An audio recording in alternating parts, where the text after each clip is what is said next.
whatever you want.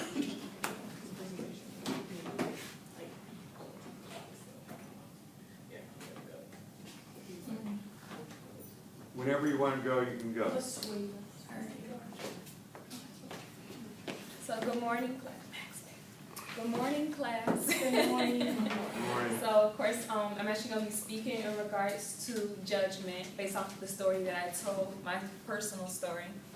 And I want everybody to take away from this, like, just be slow to judge and just more with empathy.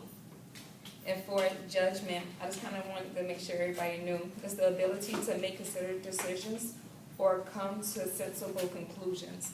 And for empathy, it's the ability to understand and share feelings of others.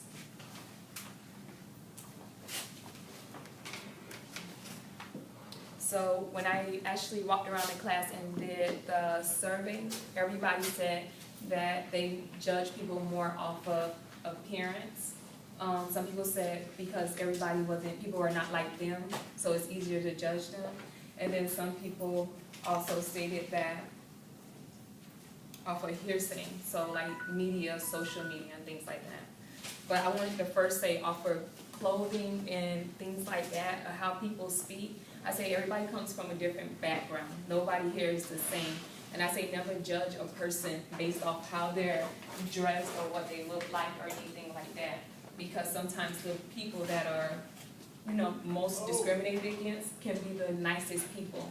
And based off my picture, I actually chose somebody that you probably would cross over from and be scared of. And the sweet girl you'll probably approach and be more nice to, because she seems more approachable. But behind you actually see he's holding flowers and she has like an axe, a dagger to stab him. And then also I say, you're not going to learn anybody new. If you only hang around people who are like you, you're not going to be open. You're not going to find different views, like how to look at people differently and things like that. You're not going to be able to understand that individual, that person's story either. And I say upbringing makes us different also. We have people who come from other cultures. We have people who don't have the silver spoon, who didn't have that parent to hold their hands as they grew up, to guide them, to make them seem more approachable, or to dress them how you feel they should be dressed also. And honestly, out of all of my friends, we're 100% totally different. We all come from different backgrounds, different areas and things like that. And I have a lot of friends that's probably more, you would say like hood and things like that. And unfortunately, they call me the suburban thug. And they pick out my son because they say he speaks so proper and so well. And I actually get that from my mom. My mom working in the medical field, being around doctors, like attorneys, different type of people. And my dad being on the school board and military, they always taught me to think before I spoke. Make sure I pronunciate words. Make sure I'm always well-groomed and put together, because people judge you off those little bitty things, unfortunately. I try to bypass that. I've always been the person who smiled. I talked to everyone in high school because I wanted, from the cheerleaders to the people they called God and things like that, and the people who were more of the outcasts seemed to be the nicest people to me. And I feel like if I didn't open that up, I'd be more judgmental, and I couldn't teach my son to be a better person also. So don't just choose people who seem like you. And then also, social media and the media, based off my life experience, the media doesn't always get it right. Social media is all opinionated. They don't know who you are. It's based, when you put pictures up or anything like that, is what you show them. You're not going to ever show anybody your hurt, your pain, or anything like that. In the media, they're getting their story from multiple sources. They're trying to figure out and put that puzzle together to put what they assume is about you out there to the world. So if you hear that and you don't get to know that person, like if you heard a story about me, you never got to know me, you would think maybe that I was unfortunately a little touched or uncomfortable to be around because of what happened in my family. One thing I did, I was going to share a poem, but I actually couldn't read it. I tried to read it like to my boyfriend in the house and stuff and couldn't get through it. But you might be someone's outlet. You never know. I actually interviewed my mom. And when I interviewed her, unfortunately, the hardest thing she told me was, that when she was by herself, she drove actually by the, it was the Florida State Park, and she wanted to give up. And she never shared that with me. And when I was in pain and things like that, I never went to my parents. I felt like I had to be the rock. I never wanted to put my burdens on them. And by the people I had surrounded by me, my best friend, my son's godmom, they were my rock. They didn't judge me. They didn't even ask questions. They were just there for me. Just be there for people. Don't judge them. Because you never know when you encounter somebody, what your actions may do. They might push you away. And with my mom, when she told me that she drove and she started thinking to herself, she was like she didn't want to be here anymore. And it hurt me to hear that from my mother. She was like she didn't want to go on. The people that she built relationships with, those relationships were never the same. And it's not just outside people, it's family also, unfortunately.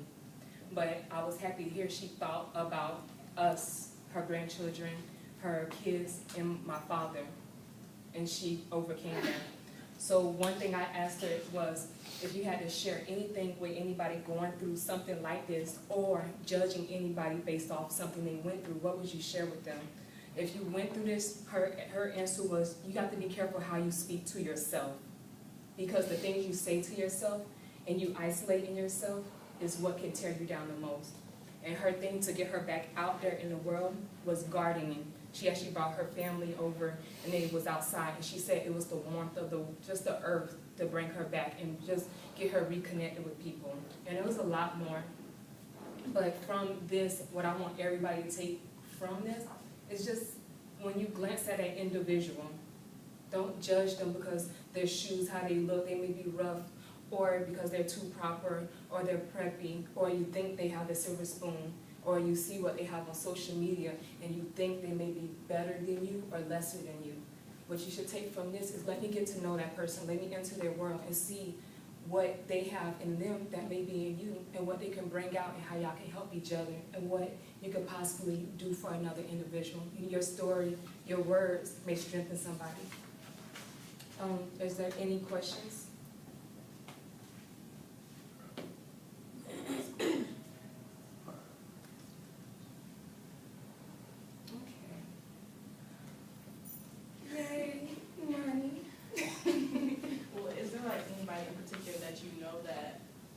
When you went through that process, like, not judging and being slow to judge, do you know that for sure that you made an impact on them?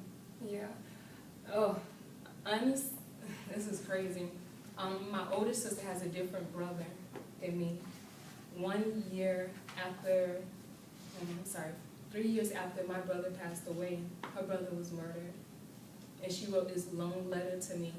And she was like, she didn't understand my strength. And she was like, she was ashamed to come to me because of her circumstance, and she was nervous about what other people thought. And I just kind of, when you experience something like that, it's like a heart-to-heart, honestly. You want to enrich your people, you want to bring them up, and you don't ever, I personally don't ever want anybody to feel by themselves. I don't care who it is, not even my son, because I may not be here one day to hold his hand and guide him, but I hope and pray there's great people in the world that'll be able to be his crutch and bring him up until he can walk again on his own. Was there any other questions or concerns? Or questions?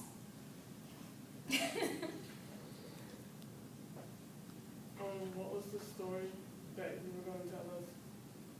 I'm not sure if you told us. It was just my last story, that when I actually started, I got judged when I at my job, when the only people that I knew was the people I went through training with. And my job actually shut down. Nobody was talking to me. When I used to look at people, the people who I thought would befriend me, they actually kind of slide away. When people used to ask me questions, it wasn't really to get to know me. It was like they were trying to befriend me to try to pull out additional information from me. And you can feel that and you can see that. And then when the story came out, my oldest brother was convicted of my youngest brother murder.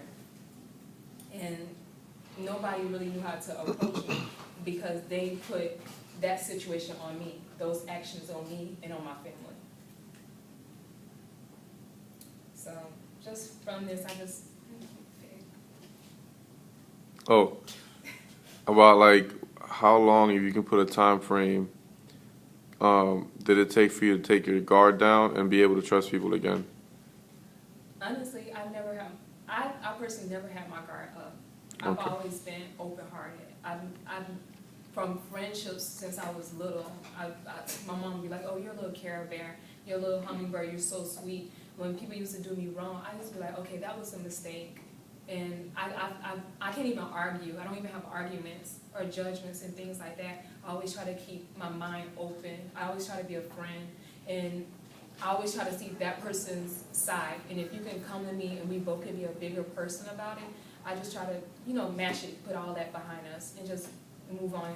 To me, it's just too much energy to dislike, hate, and be mad at somebody for life. But, so just from this story, I just want everybody to just, next time look at the individuals around you. Just be more open. And if you see somebody going through things, or you see somebody who may be struggling, instead of judging them, have a little empathy. See what their situation is. All right, thank you.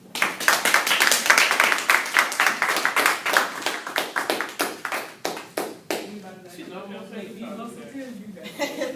trying to look on.